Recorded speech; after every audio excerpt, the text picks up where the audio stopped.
स्वागत है आप सभी का हमारे YouTube चैनल राज कहानी पर। आज हम आपको फिर से एक नई कहानी से रूबरू कराएंगे। हमारी आज की कहानी का नाम है एक बांझ औरत। तो हम शुरू करते हैं हमारी इस नई कहानी को। मेरे पति परमीश ने मुझे तलाक दे दिया था क्योंकि मैं कभी माँ नहीं बन सकती थी और उसके बाद मैं दूसरी शादी कर ली। 1 साल बाद उनके घर बेटे का जन्म हुआ और उन्होंने मुझे अपने बेटे के पहले जन्मदिन पर बुलाया ताकि वह सब देखकर मुझे बुरा लगे। उनका यह प्लान मुझे अच्छे से पता था, इसलिए पार्टी के लिए आते समय मैंने एक लिफाफा अपने साथ रखा। जब मैं पार्टी में पहुंची तो उन्होंने मुझे देखा और मेरे पास आकर कहने लगे, देखो तुम्हें तलाक देने का मेरा फैसला एकदम सही था। आज मैं एक बच्चे का बाप बन चुका हूँ। उनकी बात सुनकर मुझे हंसी आ गई और मैं उस लिफाफे को उनके हाथ देते में हुए कहने लगी, इसे ध्यान से देखो। जैसे ही उन्होंने वह लिफाफा देखा मेरी आंखों में पुरानी यादें ताज़ा हो गई। मेरा नाम मोनिका है। तलाक के पहले मेरी जिंदगी भी कई कठिनाइयों से भरी हुई थी। मेरी ननद निशा के बेटे के जन्मदिन के उपलक्ष्य में घर पर पूजा रखवाई गई थी। मैंने पूजा के लिए आए हुए सामान को अनजाने में हाथ लगा दिया। बस फिर क्या था, मेरी सास ने जोर से चिल्लाते हुए कहा, तूने उस सामान को हाथ क्यों लगाया? तुझे इतनी छोटी सी बात समझ नहीं आई कि यह निशा के बेटे के जन्मदिन की पूजा का सामान है और इसे तुझ जैसी बांझ औरत ने हाथ लगाया? निशा, जो मेरी सहेली जैसी ननद थी, ताना मारते हुए कहने लगी, भाभी तुमसे ऐसी उम्मीद नहीं थी। शायद मेरा माँ बनना तुमसे देखा नहीं जा रहा था। इतना अपमान सहने के बाद मैं उदास चेहरे के साथ अपने पति की तरफ देखने लगी।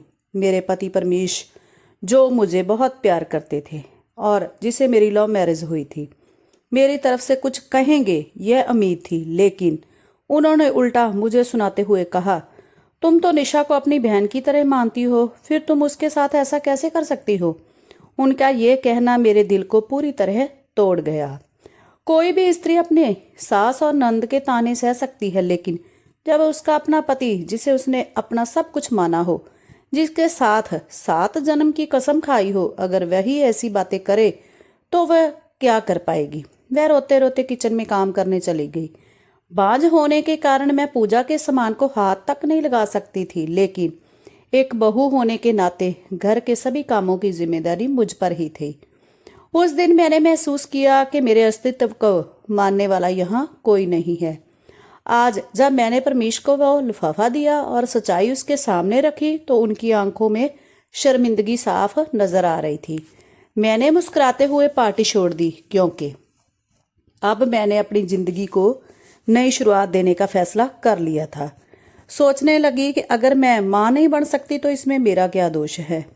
माँ बनना या ना बनना यह खुद औरत के हाथ में नहीं होता है।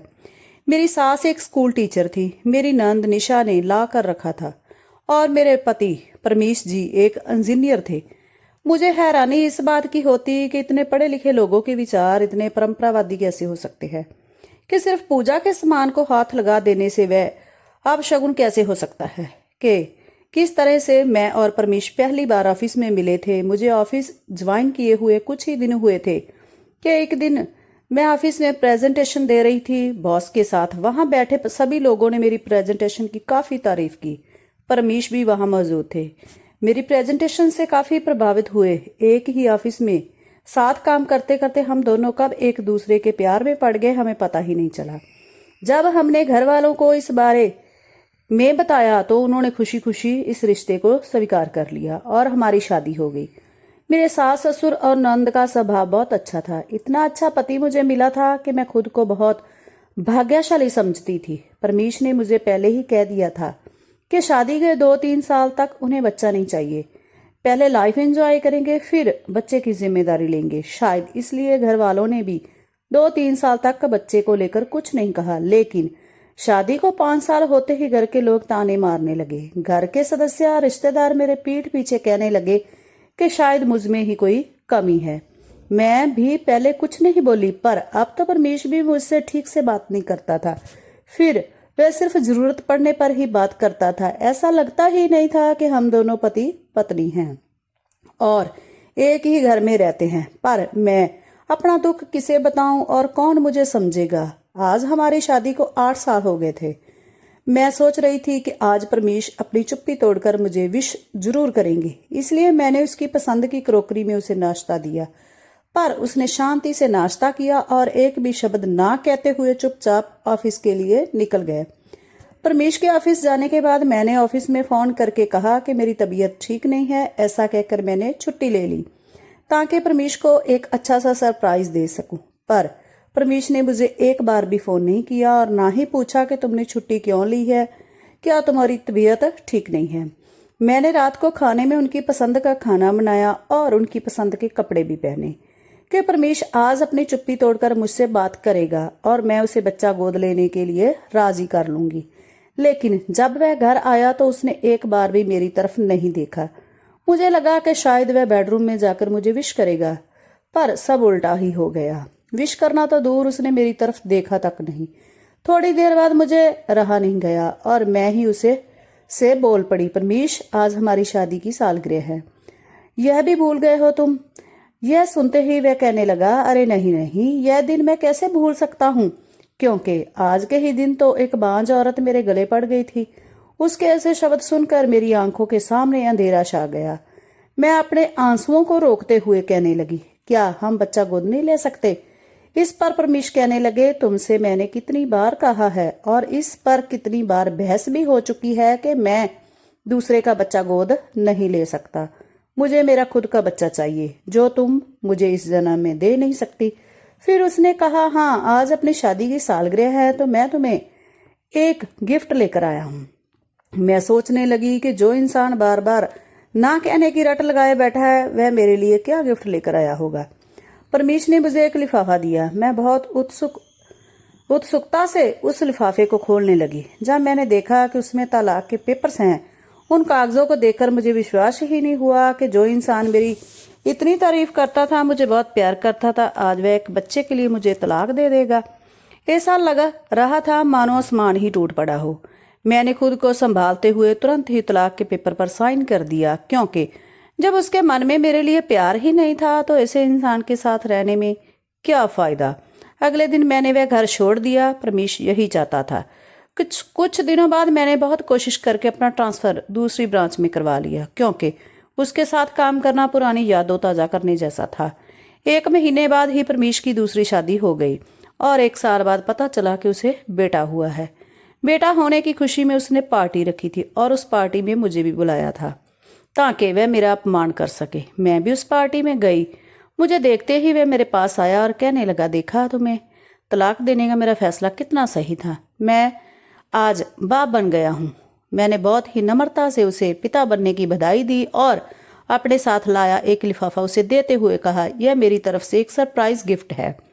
सरप्राइज गिफ्ट का नाम सुनकर वह थोड़ा हैरान हो गया। उसने लिफाफा खोला, उसमें जो देखा उसे देखकर उसके पैरों तले से जमीन खिसक गई। दिसंबर की कड़कती ठंड में वह पूरा पसीने से भीग गया। उस लिफाफे के अंदर उसकी मेडिकल रिपोर्ट थी, जिसमें साफ साफ लिखा था कि वह कभी बाप नहीं बन सकता।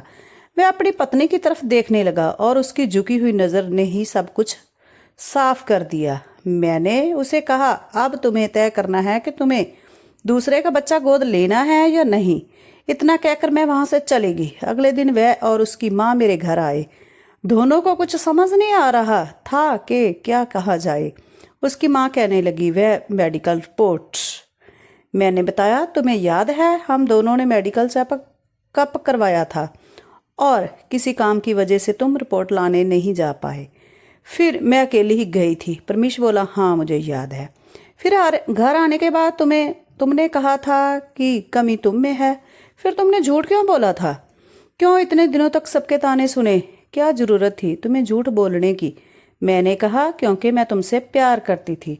मुझे लगा कि जब तुम्हें सच्चाई पता चलेगी तो तुम इस बात को सहन नहीं कर पाओगे और अंदर से पूरी तरह टूट जाओगे। मैं तुम्हें ऐसी हालत में नहीं देख सकती थी। मेरा क्या था, मेरी तो आदत थी ताने सुनने की, पर तुम इस बात को लेकर मुझे ताने सुनाओगे ये मैंने नहीं सोचा था। लेकिन जब तुमने मुझे ताने सुनाने शुरू कर दिए तो वह मुझसे सहन नहीं हुआ। परमीश बोला, तो फिर जब मैंने तुम्हें तलाक के पेपर दिए तब तुमने सच क्यों नहीं बताया? मैंने कहा, गलती मेरी थी जो मैंने तुमसे इतना प्यार किया था और इतना विश्वास किया कि चाहे कुछ भी हो जाए तुम मुझे अकेला नहीं छोड़ोगे। जब तुम्हारा प्यार ही खत्म हो गया तो साथ रहकर भी क्या फायदा। उसकी माँ कहने लगी, हमसे गलती हो गई बहू, हो सके तो हमें माफ कर दो और सब कुछ भूलकर हमारे साथ अपने घर चलो। तब मैंने कहा, यह माफी या नाराजगी की बात नहीं, यह स्वाभिमान की बात है और अब मैं उस घर में कभी नहीं रह सकती। मैंने तुम्हें सरप्राइज गिफ्ट इसलिए दिया था क्योंकि मुझे देखना था कि यह सब जानकर तुम दूसरे का बच्चा गोद लेते हो या नहीं, और मुझे यह तक पता है कि यह किसी और का बच्चा है, ना कि तुम्हारा बच्चा, क्योंकि तुम कभी बाप नहीं बन सकते। इसलिए तुमने अपनी बहन के छोटे बेटे को गोद लेने का विचार किया। जब मैंने कहा था तब तुमने साफ मना कर दिया था। इससे एक बात साफ हो जाती है कि पुरुष हमेशा खुद को श्रेष्ठ दिखाने की कोशिश करते हैं और भोली वाली औरत को नीचा दिखाने का मौका ढूंढते हैं, पर यह भूल जाते हैं कि कमी पुरुष में भी हो सकती है। जब तक सच्चाई सामने आती है तब तक बहुत देर हो चुकी होती है। जो पुरुष अहंकार के कारण एक स्त्री पर अत्याचार करता है उसके पीछे भगवान होता है, यह कभी मत भूलना। प्यार का आधार विश्वास होता है और जब विश्वास टूट जाए तो रिश्ते का कोई अस्तित्व नहीं बचता। तो दोस्तों, यदि आपको हमारी यह कहानी अच्छी लगी तो हमें कमेंट करके ज़रूर बताइए और हमारे चैनल को सब्सक्राइब, लाइक और शेयर ज़रूर करिए।